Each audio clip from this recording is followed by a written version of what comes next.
वचन की ओर। और कल जब बात कर रहे थे लूका रचित सुसमाचार उसके 12 अध्याय उसके 49 और 50 वचन के ऊपर, तो हमने इस बात को देखा था कि परमेश्वर के अलग अलग दासों ने अलग अलग ट्रांसलेशन में कैसे इस बात को कहा, जो यीशु ने कहा कि मैं पृथ्वी के ऊपर आग लगाने के लिए आया हूं। हमने इस बात को भी जाना था कि जब परमेश्वर ने आरंभ से अग्नि में होकर के अपने लोगों को दर्शन दिया, बातचीत की, उसके पीछे उसका उद्देश्य क्या था और परमेश्वर कैसे बुलाहट दे रहा था। और इन सारी बातों में हमने ये भी देखा था कि परमेश्वर के वचन में कहा गया वेदी के ऊपर आग जो है लगातार जलती रहे। हमने देखा था परमेश्वर का वचन कहता है मैं आग लगाने के लिए आया हूं, और ये आग जो है ये डिवीजन की आग है, ये पवित्रता लाने की आग है, ये सेपरेट करने की आग है। और तब हमने देखा कि कैसे भोपाल के अंदर जब गैस कांड हुआ तो वो मजदूर क्यों कर बच गए, जबकि 4000 से अधिक लोग मारे गए एक रात में। और बहुत से चश्मदीदों का कहना है, ये तो गवर्नमेंट का आंकड़ा है 4000, दरअसल मरने वालों की संख्या 10,000 से भी ज्यादा थी। लेकिन उन 10,000 लोगों में ये मजदूर बच गए। जानते हैं क्यों?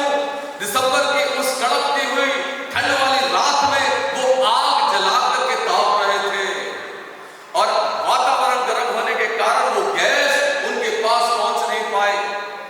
मेरे प्रियो, इस दुनिया में जहां पाप का अंधकार और मृत्यु देने वाली पाप की गैस मूवमेंट कर रही है, वहीं पर जिनके दिलों में परमेश्वर की आग लगी हुई है वो उस मृत्यु से बच पाएंगे। That is the ignite। यही है आग लगाना, यही है प्रज्वलित करना।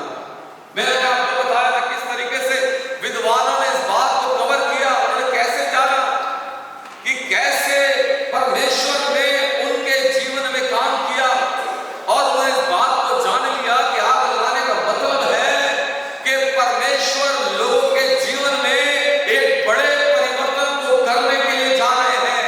और प्रभु यीशु मसीह इस दुनिया में 2022 साल पहले वो इसलिए आया कि एक ऐसे समाज की स्थापना करे। मेरे प्रियो, एक नया समाज। और जब विश्व साहब ने यहां से शेयर किया, उन्होंने कहा कि हम उसके बनाए हुए हैं और भले कामों के लिए फिर से गए हैं।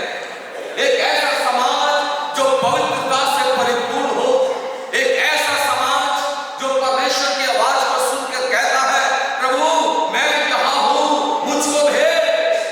एक ऐसा समाज जो परमेश्वर के वचन को ना केवल सुनता है बल्कि उसके ऊपर चलने की कोशिश करता है।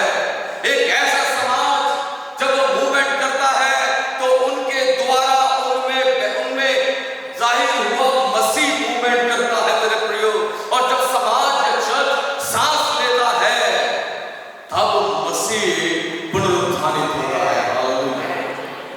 जानते हैं, आज सुबह बातचीत कर रहे थे, चर्च में कुछ बातें शेयर कर रहे थे और शांति की बात हुई, तो मैंने कहा चर्च ऐसी जगह नहीं है जहां पर शांति आपको मिले।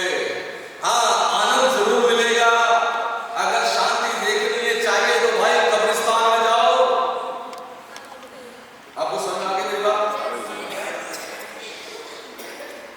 शांति देखनी है तो आपके लिए चर्च में जगह नहीं है। मेरे प्रियो, आपको तो कहीं और जाना पड़ेगा, क्योंकि जिंदा आदमी बहुत सीखता है। हालेलुया। है ना? जिंदा आदमी क्या होता है? वो सीखता है। जानते हैं, आज यीशु आवाज दे रहा है हमें से प्रत्येक को, come on! मेरे बेटे बाहर आ, मेरी बेटी बाहर आ। ये इग्नाइट मैंने तेरे लिए रखा है। मैं तुझको प्रज्वलित करना चाहता हूं, मैं तुझे प्रकाशित करना चाहता हूं कि तू पृथ्वी की छोर तक मेरा गवाह हो जाएगा। आमीन, आमीन। मैं खुदा का धन्यवाद करता हूं। और जब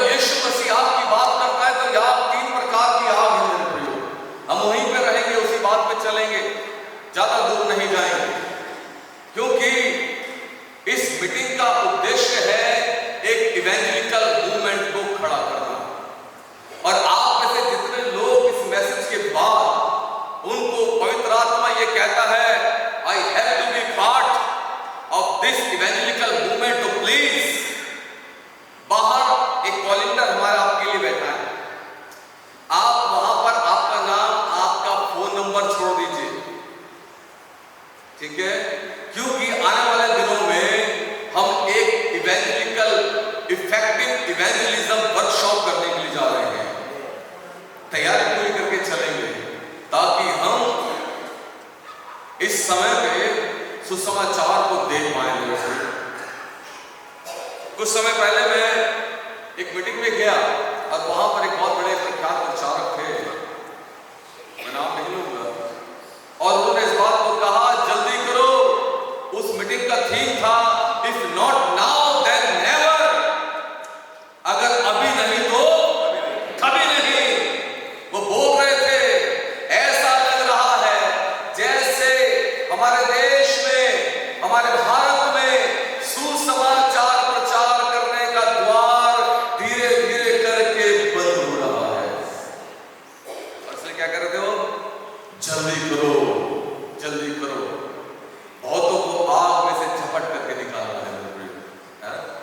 काम बहुत ज्यादा है, उठना होगा, तैयार होना होगा। बाइबल कहती है, यीशु मसीह बात करते हैं 3 प्रकार की आग। ये अलगाव की आग है, ये विभाजन की आग है, ये आग से यीशु लगाना चाहते हैं। ये आग संसार और कलीसिया के बीच में एक अंतर करने वाली रेखा है मेरे प्रियो, हालेलुया। क्योंकि कलीसिया के जो लोग हैं वो संसार के लोग नहीं है मेरे प्रियो। बाइबल कहती है, ओ तुम्हारी बुद्धि के नए हो जाने से तुम्हारा चाल चलन बदल जाए, इस संसार के सदृश ये आग विभाजन की आग है। ये आग संसार और कलीसिया के मध्य में एक विभाजन लाती है। और ये आग, ये रेखा और अधिक गहरी हो गई जब समय यीशु मसीह जी उठा मेरे प्रियो। ये आग अंतर है उन लोगों के बीच में जो परमेश्वर से प्रेम करते हैं और उन लोगों के बीच में जो परमेश्वर से प्रेम नहीं करते हैं। ये आग अंतर क्रिएट करती है उन लोगों के बीच में जो सुसमाचार को देने की कोशिश करते हैं और उन लोगों के बीच में जो सुसमाचार का तिरस्कार करते हैं। ये आग विभाजन की आग। दूसरी बात, ये आग परमेश्वर के न्याय की घोषणा है और ये न्याय उनके ऊपर आएगा जिन्होंने यीशु मसीह का तिरस्कार कर दिया है, ठोकर मार दी है। अगर आप न्यू वर्ल्ड ऑर्डर के बारे में कुछ जानते हैं या आपने कभी सुना है, अगर नहीं सुना है तो मैं कहूंगा प्लीज आप जाने, उस नए वर्ल्ड ऑर्डर में तैयारी हो रही है। वो कह रहे हैं हमें यीशु नहीं चाहिए। इसका मतलब समझ रहे हैं? इसका मतलब ये है मसीह का विरोधी आने वाला है। प्लेटफॉर्म क्या हो रहा है? तैयार हो रहा है। हालेलुया। ये न्याय की आग है और ये आग जब आएगी तो संसार के सारे पाखंडियों को और सारे अविश्वासियों को परमेश्वर के दंड के सामने खड़ा कर देगी। जिस आग को यीशु लगाना चाहते हैं, तीसरी चीज, ये सत्य की आग है। हालेलुया। ये सत्य की आग है। मैंने कहा आग डिवीजन की आग है, ये अंतर कर रही है सत्य के लोगों के और असत्य के लोगों के बीच में। परमेश्वर का मैं धन्यवाद करता हूं कि मैं और आप सत्य के लोग हैं। हालेलुया। हम सत्य के लोग हैं और मैं धन्यवाद करता हूं परमेश्वर का। ये दर्शन यीशु मसीह में ये सत्य निधारी होकर प्रकट हुआ। जानते हैं कुलुस्सी की पत्री 2 अध्याय उसके 9 पद में लिखा है, क्योंकि उसमें यानी यीशु में ईश्वरत्व की सारी परिपूर्णता सदैव वास करती है। और कुलुस्सी की पत्री 2 अध्याय उसके 2 पद में लिखा है, बात करते हुए पौलुस कहते हैं, और वो परमेश्वर पिता के भेद को, वो है कौन लोग नहीं जानते, लेकिन पौलुस कहते हैं वो परमेश्वर के पिता के भेद को अर्थात मसीह को पहचान ले, जिसमें बुद्धि और ज्ञान के सारे भंडार छुपे हुए हैं। हालेलुया। अब आपसे गुप्त नहीं है परमेश्वर, अब तो आपके सामने है। इसने कहा जिसने मुझे देखा है उसने पिता को देखा। मैं और पिता दोनों एक हैं। जैसे पिता अपने में जीवन रखता है, वैसे पुत्र भी अपने में जीवन रखता है। जो कुछ पुत्र पिता को करते हुए देखता है, पुत्र भी वैसा ही करता है। जो कुछ वो पिता से सुनता है, वही वो प्रचार करता है। Hallelujah, hallelujah. उसने कहा मुझे अपना जीवन देने का भी अधिकार है और उसको वापस लेने का भी अधिकार है। वाह, अब ये भेद आपसे छुपा हुआ नहीं है। थोड़ा समय पहले YouTube के ऊपर किसी प्रचारक ने एक पोस्ट को किया और उसमें बहुत सारे उन्होंने श्लोक लिखे और उन्होंने कहा कि ये श्लोक प्रभु यीशु मसीह हमारे धर्म में पढ़े जाते हैं, लेकिन ये श्लोक यीशु मसीह के लिए है। और उस समय पर एक टेस्टमनी YouTube के ऊपर भी अगर आप देखना चाहते हैं तो आप देखिएगा, उसका नाम है माय क्राई बाय टाइटस, जिन्होंने नाम बदला टाइटस रखा। कैसे वो विश्वास में आए उन्होंने शेयर किया, तो उन्होंने उन मंत्रों को उच्चारित किया। जब मैंने उन मंत्रों को पढ़ा तो मैं सोच में पढ़ा, मैंने कहा प्रभु ये तो अपने आप में सुसमाचार कैसे है। और तो पवित्र आत्मा ने एक कंपोजिंग दे दी। वैसे मैं एक श्लोक गाऊंगा, श्री ब्रह्मपुत्राय नमो नमः, नमो नमः, नमो नमः। आप कहेंगे कि क्या कहानी हो रही है, हम चर्च में बैठे हैं, मंदिर में नहीं बैठे, लेकिन इसका अर्थ है हे परमेश्वर के पुत्र, हम तेरी स्तुति करते हैं, हम तेरे सामने झुक जाते हैं। श्री ब्रह्मपुत्राय नमो नमः, नमो नमः, नमो नमः। आप गा सकते हैं, श्री ब्रह्मपुत्राय नमो नमः, नमो नमः, नमो नमः। आगे सुनिए, कन्निसुताय नमो नमः, नमो नमः, नमो नमः। कन्निसुताय मतलब कुंवारी के गर्भ से जन्म लेने वाले प्रभु, हम आपकी स्तुति करते हैं।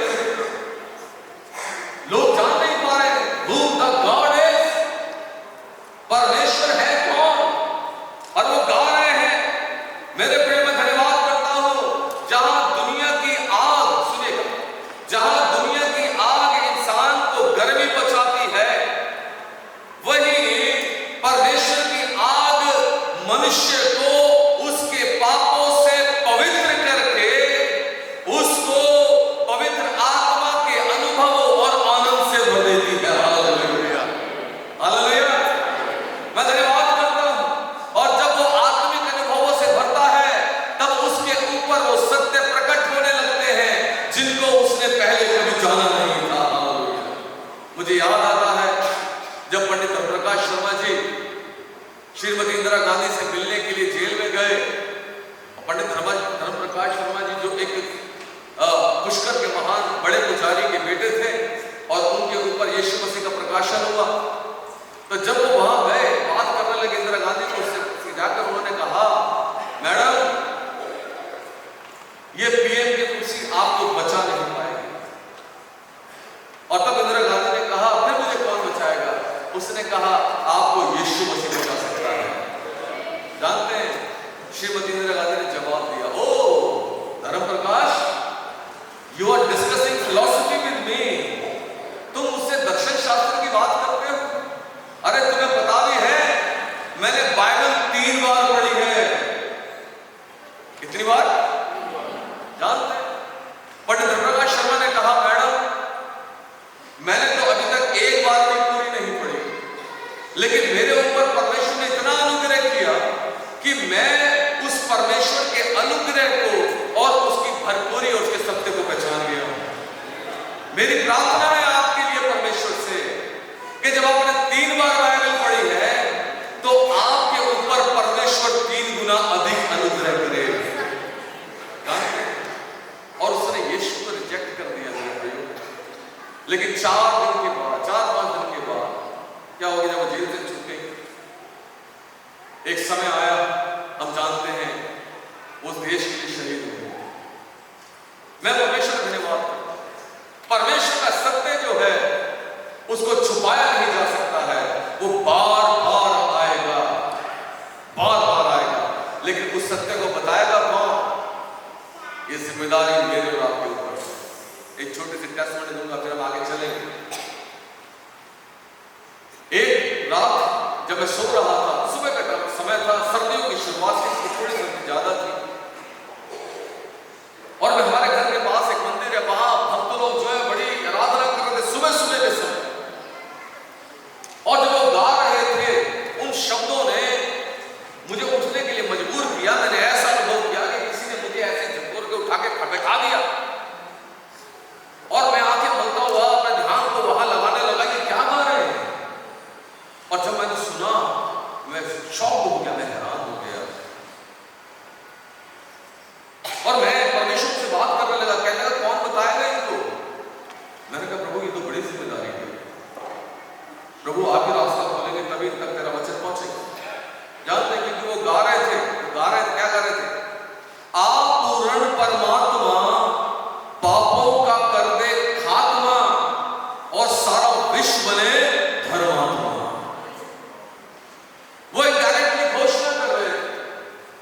वो कह रहे थे जब तक स्वयं पूर्ण परमात्मा इस पृथ्वी के ऊपर नहीं आएंगे, तब तक इंसान के पापों का खात्मा, समाप्ति होने वाली नहीं है। सुनिए, और इस बात का उत्तर हमें मुझे मिला परमेश्वर के वचन में, जहां पर कुलुस्सियों 2:9 में लिखा है, और उसमें पिता की सारी परिपूर्णता सदैव वास करती है। हालेलुया। मैंने कहा प्रभु मैं आपका धन्यवाद करता हूं, ये आप नहीं जानते, लेकिन मैं आपको पहचानता हूं। हालेलुया। और आप मुझे जानते हैं। Praise the Lord. इग्नाइट, प्रज्वलित होना, जब तक आप सत्य से दो चार नहीं होंगे, तब तक आपके जीवन में ये यीशु मसीह वाली आग लगने वाली नहीं है। आप भुलभुलैया बने रहेंगे। भुलभुलैया समझते हो? समझते हो भुलभुलैया? अरे भाई समझते, इसलिए कहना नहीं चाहिए, क्योंकि मैं ये डाउन करने के लिए नहीं आया, मैं आपको उत्साहित करने के लिए आया। हालेलुया। कि बाइबल कहते हैं दोष मत लगाओ, मैं दोष लगाना नहीं चाहता, तो फिर आप मुझे पकड़ लोगे खा। ठीक है? यीशु ने कहा मैं आग लगाने आया हूं। आग लगाने का मतलब है, क्योंकि प्रकाशित वाक्य कहता है, क्या लिखा है? तू गुनगुना है। क्या है तू? गुनगुने को गर्म करने के लिए आग की जरूरत होती है। बहुत सारे प्रचारक लोग बेचारे कोशिश करने में लगे हुए हैं, क्या हो जाए? आग लग जाए, आग लग जाए, आग लग जाए, है ना? लेकिन हम क्या कर रहे हैं? हमारे लोग है, वो कह रहे ना आग नहीं लगाओ, हमसे तो ऐसी ऐसी बातें करो कि खुदा तुम्हें आशीष देने वाला है। अरे खुदा, अरे तुम्हें पता नहीं खुदा ने तुम्हारे लिए क्या रखा हुआ है। अरे खुदा कह रहा है मैं तुम्हारे साथ हूं। हैं? उनसे अच्छे अच्छे वचन शेयर करो, उनसे यूं मत कहो कि भाई इन वचनों के ऊपर चलो भी। उनसे पश्चाताप करने की बात मत करो, उनसे न्याय की बात मत करो। वो कहते हैं हमसे बटरबाजी करो। अब प्रचारक बेचारे कोशिश कर रहे हैं। बड़े अफसोस की बात तब होती है जब के लोग आगे कहते हैं पादरी साहब हमारे लिए प्रार्थना करना, मेरे लिए प्रार्थना करना, और उपवास रख के करना कि मेरा ये काम हो जाए। ठीक है? अब क्या कह रहे हैं पादरी साहब? उपवास आप करना, काम किसका होना चाहिए? मेरा होना चाहिए। अबे भाई तुम्हारा काम हो या ना हो, लेकिन पादरी को बेचारे को भूखा बैठा दो। बड़ी कमाल की बात है। प्रभु यीशु मसीह आगे कहते हैं, और मैं क्या चाहता हूं कि ये आग अभी सुलग जाए। एक बड़े कमेंटेटर ने लिखा इस बारे में, उसने कहा जब यीशु ने ये शब्द कहे कि ये आग अभी सुलग जाती, तब उसकी दृष्टि, उसकी निगाहें उन श्रोताओं की ओर नहीं थी जो उसको निगाहें उन चेलों की ओर थी जिनके साथ वो 3 साल से था। ठीक है। और आज परमेश्वर का वचन यहां से प्रभु की इस वाणी को बोलता है कि मैं चाहता हूं कि ये अभी सुलग जाती, तो याद रखिए उस परमेश्वर की दृष्टि हमारे ऊपर लगी हुई है। वो हमें देखकर कह रहा है काश आग लग जाती। मैंने कहा सत्य विभाजित करता है, सत्य बांट